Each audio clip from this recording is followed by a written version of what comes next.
الحمد لله رب العالمين والصلاة والسلام على رسولنا الأمين ونبينا محمد وعلى آله وصحبه أجمعين. اللهم لا سهل إلا ما جعلته سهلا وأنت تجعل الحزن إذا شئت سهلا. கண்ணியத்துக்குரிய பெரியோர்களே, சகோதரர்களே, அஸ்ஸலாமு அலைக்கும் வரஹ்மத்துல்லாஹி வபரகாத்துஹு.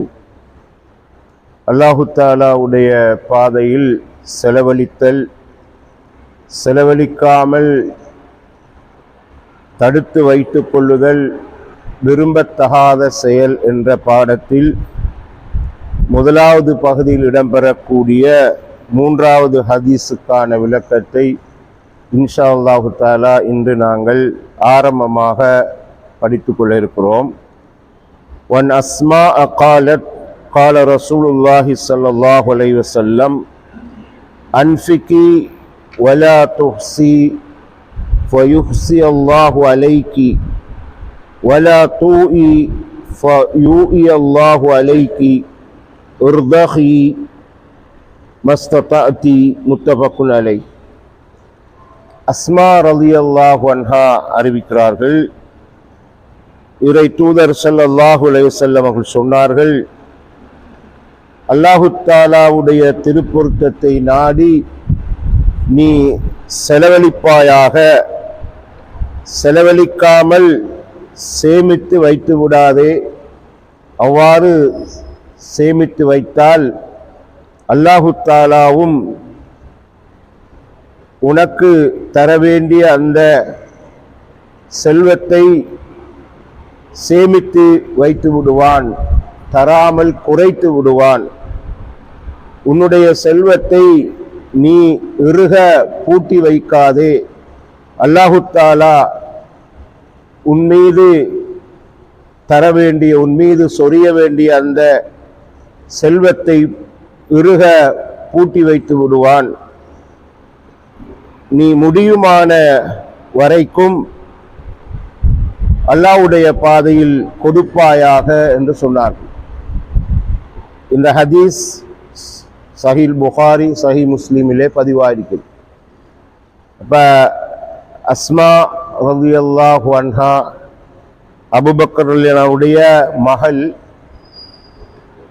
ஜுபைர் இப்னுல் அவாம் ரலியல்லாஹுடைய மனைவி ஆயிஷா ரலியல்லாஹு அன்ஹாவுடைய சகோதரி. இவர்களுக்கு உர்வா என்ற ஒரு மகனும் அப்துல்லா இப்னு ஜுபைர் ரலியல்லாஹு என்ற மகனும் இருந்தார்கள். அப்துல்லா இப்னு ஜுபைர் சஹாபியாக இருந்தார்கள், இளம் வயது சஹாபியாக இருந்தார்கள். உர்வா என்பவர் தாபிஈன்கள் என்ற அந்த தரத்தை உடையவர்கள் என்றால் ரசூலுல்லாஹை பார்க்கின்ற சந்தர்ப்பம் அவர்களுக்கு கிடைக்கவில்லை. இது அஸ்மா ரலியல்லாஹுடைய குடும்பம் பற்றிய ஒரு சின்ன ஒரு விளக்கம். அப்ப அஸ்மா ரலியல்லாஹு அன்ஹாக்கு சொன்னது, நீங்க அல்லாஹ்வுடைய பாதையில் அல்லாஹ்வுடைய திருப்தியை நாடி செலவழிங்க, நீங்க உங்களோட செல்வத்தை பூட்டி வைக்க வேணாம்னு சொல்றாங்க. கொடுக்காம கணக்கு பார்த்து அதை பூட்டி வைக்காதீங்க என்று ஸல்லல்லாஹு அலைஹி வஸல்லம் சொல்றாங்க. அப்படி நீங்க பூட்டி வைச்சா அல்லாஹ் பூட்டி வச்சிருவான் அவனோட கருவூலத்தை. அப்ப இதுல எங்களுக்கு விளங்குது, ஸல்லல்லாஹு அலைஹி வஸல்லம் அல்லாஹ்வுடைய பாதையில செலவழிக்கிறதுக்கு தூண்டிக்கிறாங்க, அதுக்கு ஒரு ஆர்வப்படுத்திக்கிறாங்க. ஏண்டா இந்த செல்வம் என்கிறது அதனுடைய உரிமை, சொத்துரிமை என்று சொல்றது உண்மையிலே சொத்துரிமை அல்லாஹ்வுக்கு உரியது. அதை எங்களுக்கு தந்திருக்கிறான், தற்காலிகமாக பராமரிக்கிறது. எனவே அதை நாங்க எங்கட சொந்த சொத்தாக நினைச்சு அப்படி உரிமை கொண்டாடி அதை செலவழிக்காம அல்லாஹ்வுடைய பாதையில் செலவழிக்காம வச்சுக்கொள்றதுக்கு எங்களுக்கு எந்த அதிகாரமும் உரிமையும் தரப்பட இல்லை. எனவே தான் ரசூல்லா சொல்றாங்க, நீங்க பூட்டி வைக்காதீங்க, அல்லாஹ் பூட்டி வச்சிருவான்னு சொன்னா அவனோட கருவூலத்தை பூட்டுனா அவங்களுக்கு ஒன்றும் கிடைக்காது. அது மனுஷன் தன் வாழ்க்கையில உணர்ந்து கொள்வான். அல்லாஹ்வுடைய பாதையில கொடுக்கிற நேரம் என்ன நல்ல விலை வரும் என்கிறது அவனுக்கு தெரியும். அல்லாஹ்வுடைய பாதையில கொடுக்கிறதுல உலோகித்தனம் காட்டுனா, கொஞ்சம் பஞ்சப்பட்டா அப்ப என்ன விலை வரும் அவருக்கு விளங்கும். எனவே அல்லாஹ் வித்தியாசமான அமைப்பில் அந்த கருவூலத்தை பூட்டி விட்டுருவான். கருவூலத்தை பூட்டுறதுங்கிறது வெறுமனே வறுமையை உண்டாக்குறது மட்டும் இல்லை. சில நேரம் நிறைய உழைச்சு கொண்டு இருப்பாரு, கையில பணம் தங்காது. அவருக்கு ஆச்சரியமாய்க்கும், எவ்வளவு உழைக்கிறேன் கையில தங்க மாட்டேங்குது, அப்ப என்ன நடந்துக்குது, எங்கன தவறு, எங்கன நான் சறுக்கி இருக்கிறேன்னு பார்க்கணும். பார்க்குற நேரம் சில நேரம் அந்த அல்லாஹ்வுடைய பாதையில கொடுக்கிற விகிதம் குறைஞ்சிக்கும். அப்ப அல்லாஹ் தஆலா அப்படியான வகையில் அந்த சொத்தை முடக்கிறத பார்க்கலாம். சரி, அப்ப அவருக்கு அவரை சக்திக்கு அப்பால நிறைய செலவினங்கள் வரும். அல்லாஹ்வுடைய பாதையில கொடுக்காம வச்சுக்கின்றிருக்கிறார்களுக்கு நிறைய செலவினம் வரும். அப்ப இதெல்லாம் அல்லாஹ் அந்த கதவுகளை மூடுற அமைப்புகள். இப்படித்தான் அப்படித்தான் சொல்ல இயலாது. எனவே தான் ரசூலுல்லாஹ் சொன்னாங்க, கொடுங்க, பூட்டி வைக்காதீங்க, நீங்க கணக்கு பார்த்து இருக்காங்க, அல்லாஹ் கணக்கு பார்த்தானாக்க ஒன்றும் கிடைக்காது என்று அந்த சஹாபியாக்கு சொல்றாங்க. இப்ப இந்த ஹதீஸ்ல எல்லாம் நாங்க பார்த்தா கொடுங்க கொடுங்க கொடுங்கன்னு தான் வரும். அதுல அர்த்தம் இல்லை நாம எல்லாத்தையும் கொடுத்துட்டு ஓட்டாண்டி ஆகணும், பெங்க்ரோட்க்கு போறது இல்லை, அது நம்மளுக்கு தெரியும் நல்லா.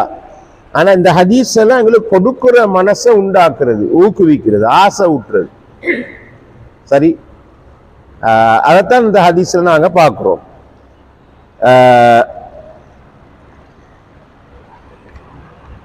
وعن أبي هريرة رضي الله عنه قال قال رسول الله صلى الله عليه وسلم قال الله تعالى أنفق يا ابن آدم أنفق عليك متفق عليه.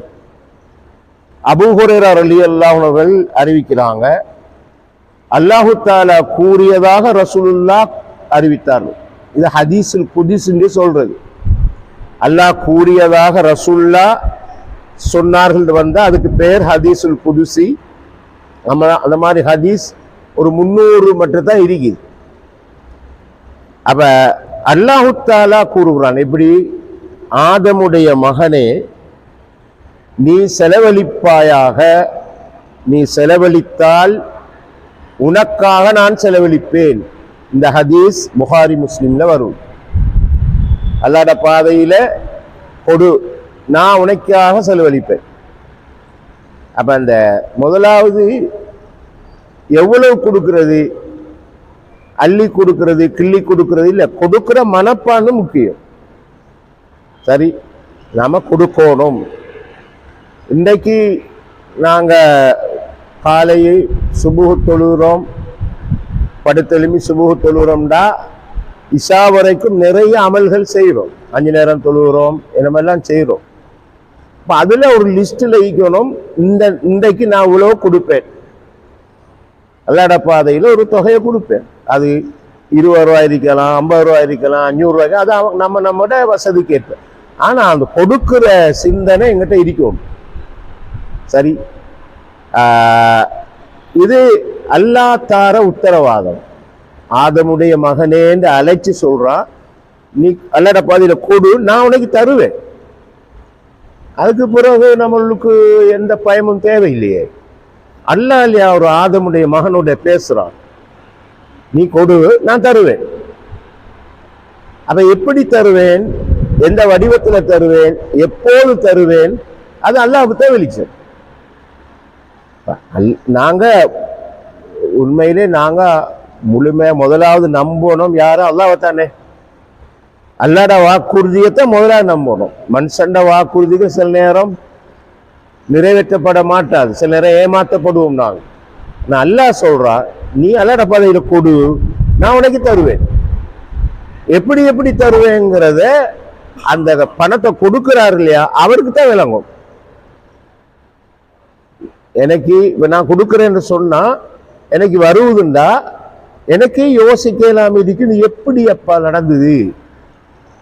அப்ப நாம ஒரு முடிவு எடுத்துக்கொள்ளணும், இது அல்லாஹ்வுடைய ஏற்பாடுன்னு நடந்தது. எனக்கு அரசுலைக்கு ரப்பு எங்களோட இறங்கி வர மாட்டானே. அல்லாஹு தஆலா தாரதுக்குரிய ஏற்பாட்டை செய்வான், அதை நம்ம ஆச்சரியப்படுவோம். ஆகவே அல்லாஹ் சொல்றான், நீ கொடு நான் உனக்கு தருவேன், உனக்காக செலவழிப்பேன், நீ செலவழித்த நான் செலவழிப்பேன். ஆகவே அந்த விஷயங்களை நாங்க இக்கட்டான நிலைமைகளை விளங்கி கொள்ளலாம். எல்லாருமே கைவிட்ட நேரத்தில் சில கட்டங்கள்ல அந்த பிரச்சனை தீர்ந்துடும். பார்த்தா இது என்னாண்டு நாம யோசிச்சுக்கிட்டு இருப்போம், பார்த்தா அது அல்லாஹ்வுடைய ஏற்பாடும் நடந்திக்கும். இது எல்லார வாழ்க்கையில நாம கண்டது. அப்ப அதைத்தான் அல்லாஹு தஆலா அங்க சொல்றான், நீ கொடு நான் உனக்கு பின்னுக்கு வைக்கிறேன், உனக்கு நான் செலவழிப்பேன். அப்ப இதுல நான் திரும்ப திரும்ப சொல்றது என்னன்னா, அதாவது நாங்க இப்படித்தான் இஸ்லாம் என்ன சொல்லுதுன்றா, சக்காத்து விஷயத்துல கூட உங்களோட தேவை போக மிச்சம் உள்ளதை கொடுங்க. எல்லாத்தையும் அள்ளி கொடுத்துட்டு பிடரியில கையை கட்டிக்கிட்டு வேணாம் அப்படின்னு குர்ஆன்ல வருது. எல்லாத்தையும் கொடுத்து போட்டு நீங்க வறுமை பயப்பட்டு கடன் பட்டு வாழ இயலாது. ஆனா கொடுக்குற மனசை முதல்ல உருவாக்கிக்கொள்ளும். அதுக்கப்புறம் உங்களோட வருமானம், உங்களோட செலவினம், உங்களோட பட்ஜெட் அதெல்லாம் பார்த்து அந்த உங்களோட நாளாந்த வேலைகள்ல ஒரு லிஸ்ட்ல ஈக்கணும், இவ்வளவு நான் இன்றைக்கு யாருக்காக கொடுப்பேன். அது எங்களோட நிறைய விஷயங்களை அது எங்களை கவனிக்கும். தர்மம் ஆபத்தை கழிக்கும், ஹதீஸ்ல எல்லாம் வரும். மோசமான மௌத்தை தடுக்கும், இப்படிலாம் ஹதீஸ்ல வரும். தர்மங்கள் ஆபத்தை கழிக்கும், மோசமான மௌத்தை தடுக்கும். அப்ப சில நேரம் ரசூலுல்லாஹ் சொல்றாங்க, இப்ப நாம முதல்ல நோயாளிக்கு உடனே மருந்து தான் எடுத்து கொடுப்போம்.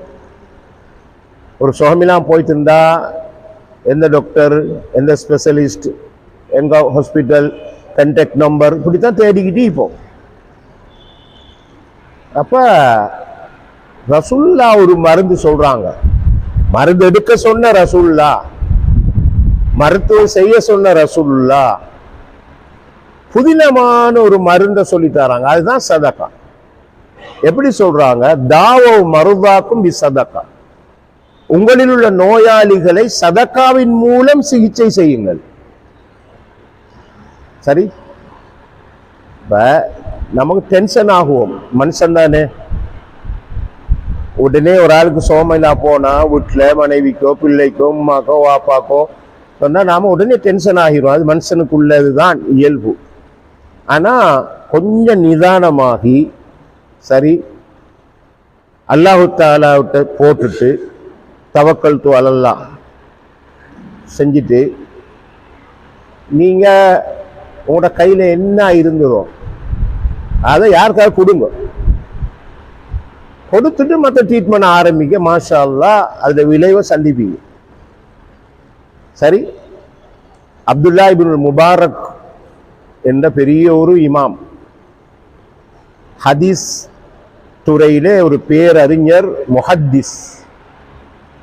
அவர்கிட்ட ஒரு ஆள் சொன்னாரு, இந்த முழங்கால காயம் எத்தனையோ வருஷமா ரத்தம் கசிஞ்சுக்கிட்டே இருக்குது, நான் பல வைத்தியர்களை சந்திச்சு எனக்கு இயலாது, இமாம் அவர்களே இதுக்கு ஏதாவது நீங்க பரிகாரம் சொல்லுங்க. அவங்க கேட்டாங்க, நான் ஒரு வேலையை சொல்வேன், செய்வீங்களா? ஓ, என்ன வேலை? என்ன செய்யணும்? மனிதர்களுக்கு தேவை உள்ள ஒரு இடத்துல கிணறு தோண்டுங்க.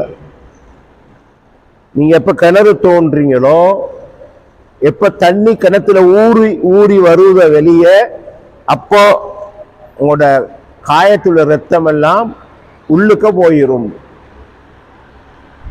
இமாம் சொன்னது. உடனே அந்த மனிதர் அவர் சொன்னாப்புல போய் செஞ்சார். கிணத்துல தண்ணி ஊறிச்சுது. ஊற ஊற ஊற ஒரு நாள் 2 நாளோட அப்படியே ரத்தம் வத்தி போச்சுதுன்னு வரலாறு சொல்லும். அவன் நம்பிக்கை முக்கியம். நம்ம டாக்டர்கிட்ட மருந்துக்கு போகிறதுக்கு முந்தி பிஸ்மில்லா தவக்கல்து அலல்லா, சரி ஒரு 2 ரக்காத்தை உடனே தொழுகிறது, யாரெல்லாம் உன்ட்ட பாரத்தை போடுறேன், வெளியே வாங்க, பள்ளிக்குது, உண்டியலில் சல்லியை போடுங்க, இல்லாட்டி ரோட்டில் யாரும் போவாங்க, அதை நம்ம குடும்பத்தில் ஈப்பாங்க, வச்சுட்டு ஸ்டார்ட் பண்ணுங்க. ரசூலா சொன்ன மருத்துவம் தானே. அல்லாஹ் நோயை படைச்சி மருந்தையும் படைச்சுக்கிறான், ஹலாலாக மருத்துவம் செய்யுங்கள்னு சொன்ன ரசூல்லா தான் சதக்காவின் மூலம் உங்கள் நோயாளிகளுக்கு மருத்துவம் செய்யுங்கள்னு சொல்லிக்கிறான். ஆகவே இந்த விஷயத்தை நாங்கள் இதில் கவனத்தில் கொள்ளணும். இன்ஷா அல்லாஹ் தஆலா அடுத்த வாரம் நாங்கள் இதனோட தொடர்பான விஷயங்களை படிப்போம்.